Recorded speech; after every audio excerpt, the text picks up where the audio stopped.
गांव के ऊपर एक पहाड़ी पर एक पुराना बंगला अकेला खड़ा था। लोग उसे काली हवेली कहते थे। यह सालों से खाली पड़ा था। स्थानीय लोग हवेली के बारे में कहानियां सुनाते थे। वे कहते थे कि यहां भूत रहते हैं। कुछ पीपलों ने रात में अजीब रोशनी देखने का दावा किया था। दूसरों ने हवेली से फिरानक आवाजें सुनी। गांव वाले हमेशा उस जगह से बचते थे। उनका मानना था कि उसकी अंधेरी दीवारों के भीतर बुरी आत्माएं घूमती हैं। बच्चों को कभी उसके पास न जाने की चेतावनी दी जाती थी। बड़ों को डर था कि अगर उन्होंने मृतकों की शांति भंग की तो क्या होगा। समय के साथ काली हवेली एक किंवदंती बन गई। यह रहस्य और भय की जगह थी। अंधेरा होने के बाद तो सबसे बहादुर लोग भी उसके पास जाने से हिचकिचाते थे। अरुण अलग था। उसे अच्छे रहस्य पसंद थे।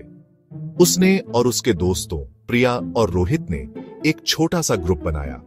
वे खुद को द मिस्ट्री गैंग कहते थे। वे हमेशा नए रोमांच की तलाश में रहते थे। एक दिन मैंने एक पुरानी किताब में काली हवेली के बारे में पढ़ा। मेरी हार्ट्स तुरंत बढ़ गई। मुझे पता था कि मैंने हमारे सुलझाने के लिए एकदम सही रहस्य ढूंढ लिया है। उसने प्रिया और रोहित को हवेली और उसकी फिरावनी कहानियों के बारे में बताया। क्या तुम इस बारे में श्योर हो अरुण? यह बहुत ही फिरावना लग रहा है।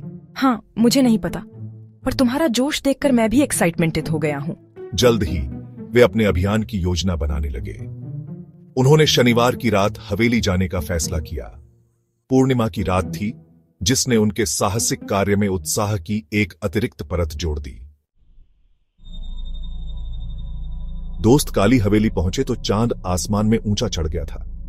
हवेली पास से देखने पर और भी विशाल थी।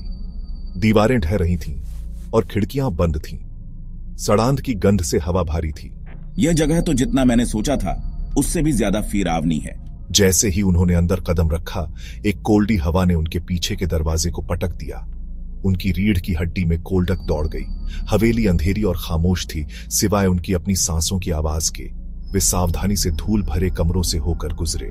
दीवारों पर बने इन चिन्हों को देखो। ये प्राचीन और फिरानक लग रहे हैं। क्या तुमने वह आवाज सुनी? यह फुसफुसाहट जैसा लग रहा था। तभी उन्हें एक आवाज सुनाई दी। यह एक धीमी फुसफुसाहट थी जो परछाइयों से आ रही थी। दोस्त जम गए। उनके दिल उनकी छाती में तेज हो रहे थे। वे हवेली में अकेले नहीं थे। Section 4 the diary of a madman. देखो, यहाँ एक दरवाजा है जो अलमारियों के पीछे छिपा है। ओह वाह, तुम्हें क्या लगता है ये कहाँ जाता है? पता लगाने का एक ही तरीका है। चलो चलते हैं। अरुण, प्रिया और रोहित हवेली के तहखाने में एक छिपे हुए दरवाजे पर ठोकर मार गए। यह एक गुप्त कमरे की ओर जाता था। अंदर उन्हें एक धूल से भरा पुराना ट्रंक मिला। कांपते हैंड्सों से उन्होंने उसे खोला। अंदर एक चमड़े की जिल्द वाली डायरी पड़ी थी। ये डायरी ये बहुत पुरानी है। यह किसी महत्वपूर्ण व्यक्ति की होगी। डायरी हवेली के पूर्व मालिक, एक धनी जमींदार की थी। जैसे ही उन्होंने उसके शब्दों को पढ़ा, एक फिरानक सच्चाई सामने आई।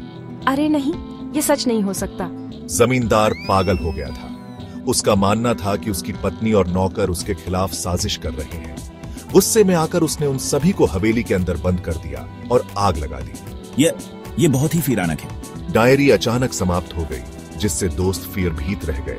वे अब हवेली के अंधेरे के स्रोत को समझ गए थे। यह जमींदार के टॉर्मेंटेडों की पीड़ित आत्माओं द्वारा ग्रसित था, जो हमेशा के लिए इसकी दीवारों के भीतर फंस गए थे।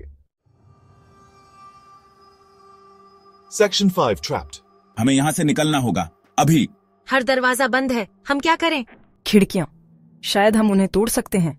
अरुण, प्रिया और रोहित ने बाहर निकलने का रास्ता खोजा, लेकिन उन्होंने जितने भी दरवाजे खोलने की कोशिश की, वे सब बंद थे या बाहर से बंद थे।